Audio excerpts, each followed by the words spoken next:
Orang yang paling kuat ialah orang yang mengaku lemah di hadapan Allah. Orang yang paling berilmu ialah orang yang mengaku jahil di hadapan Allah. Orang yang paling kaya ialah orang yang mengaku miskin di hadapan Allah. Masanya bila? Masa kita sujud. Waktu itulah kita mendapat kekuatan. When God is your friend, who is your enemy? Kalau kita akrab dengan Allah, tak ada siapa yang dapat. Ini ada pada Rasulullah. Ini ada pada Nabi Ibrahim ketika berdepan dengan Namrud. Ini ada pada Nabi Musa ketika berdepan dengan Fir'aun. Betul? Semua mereka adalah kuasa kecil, kerdil, berdepan dengan tirani, zalim yang lebih hebat. Tapi mereka ada Allah. Inilah dalam hidup kita. Jadi Isra' Mi'raj mengajar kita supaya apa? Supaya berehat dengan solat.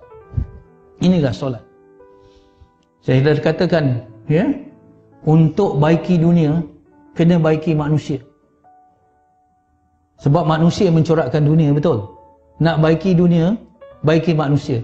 Nak baiki manusia, baiki hatinya. Sebab hati yang kontrol semua perlakuan manusia. Untuk baiki hati manusia, baiki solatnya. Itu je. Baiki solat. Solat adalah kualiti kehidupan kita. Kita nak tahu kualiti kita hidup ni sekarang okey tak? Okey. Kualiti atau tidak? Oh, saya ikut okey. Sekarang pensioner, tak ada apa. Sekarang saya dah bekerja bagus, stable, semua well to do. Semua ada ini, ada ni. Kita kata kita itu. Tetapi dalam Islam, dengar ya, kualiti kehidupan kita dilihat pada kualiti solat kita. Kalau hidup kita haywire, lintang bukang, ada masalah kewangan, ada masalah kesihatan, ada masalah perhubungan, macam-macam masalah, dah kusut sangat. Nak baiki daripada mana? Baiki daripada perkara yang paling utama, iaitu baiki hubungan kita dengan Allah melalui solat. Baiki hubungan kita dengan Allah, Allah bantu kita untuk baiki hubungan sesama manusia. Selesaikan urusan akhirat kita, insya-Allah selesai urusan dunia kita. Ini penting. Saya nak tanya tuan-tuan yang dikasihi sekalian, secara hati ke hati, kenapa kita banyak masalah sangat sekarang? Kepimpinan, politik, ekonomi, kesihatan, dan macam-macam sosial dan sebagainya. Orang kata, apa ni, macam mana? Tuan-tuan, mengikut kajian di Malaysia, 80% umat Islam tidak solat. Sedangkan solatlah satu kurniaan yang paling tinggi dalam peristiwa Isra' Mi'raj. Puasa datang melalui wahyu, melalui Jibril. Tapi solat direct daripada Allah kepada Rasulullah sallallahu alaihi wasallam. Bermula berapa? 50 rakaat, betul? Kemudian jadi 5, betul? Kerana apa? Nasihat daripada Nabi Musa. Saya tak melihat negotiation, ya, yang dibenarkan dalam menerima satu hukum. Itu sudut lain. Tapi saya nak melihat, kalau awal-awal Allah menetapkan 50 waktu untuk manusia solat, artinya apa? Setiap lebih kurang 20 minit azan. Setiap 20 minit azan, 24 jam. Boleh faham maksud saya? Kalau 50 waktu, saya nak bayangkan itulah keperluan manusia kepada Allah, berhubung dengan Allah. Manusia ni khuliqal insana dha'ifa, kata dalam Quran.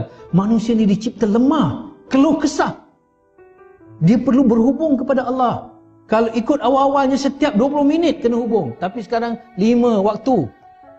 Dia tak boleh lepas daripada Allah. Seperti mana kita tahu MH370 dulu ada masalah. Bila?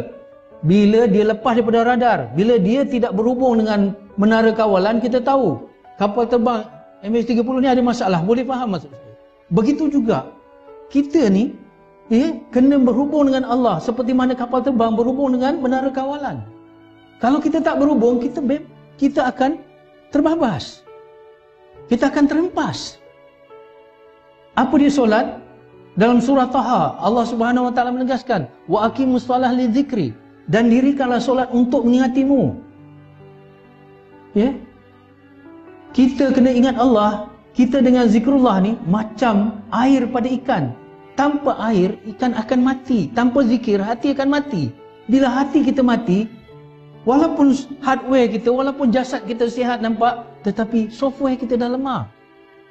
Bila kaya tak syukur, kufur. Bila miskin putus asa, menderita. Bila sihat buat maksiat. Bila sakit mengeluh. Apa saja tak kena. Tetapi bila hati kita berhubung dengan Allah, all is well. Dapat musibah, sabar, pahala. Dapat nikmat, syukur, pahala. dapat pemberian Allah banyak ini dan sebagainya, qanaah, berpada-pada. Subhanallah, inilah kata Rasulullah, kaya sebenarnya ialah kaya hati. Kaya hati apabila ada Allah yang maha besar di dalam hati kita, segalanya jadi kecil. Tapi kalau Allah tidak besar di hati kita, masalah akan menjadi besar. Jadi peristiwa Isra' Mi'raj, kita dapat solat. Sebelum tu tak ada solat. Allah bagi solat, manusia boleh berhubung dengan Allah bila-bila masa saja. Nak jumpa ustaz, kena buat appointment. Nak jumpa kaunselor, kena buat temu janji, betul? Jumpa Allah bila-bila. Ada masalah, Allahu Akbar, mengadu pada Allah.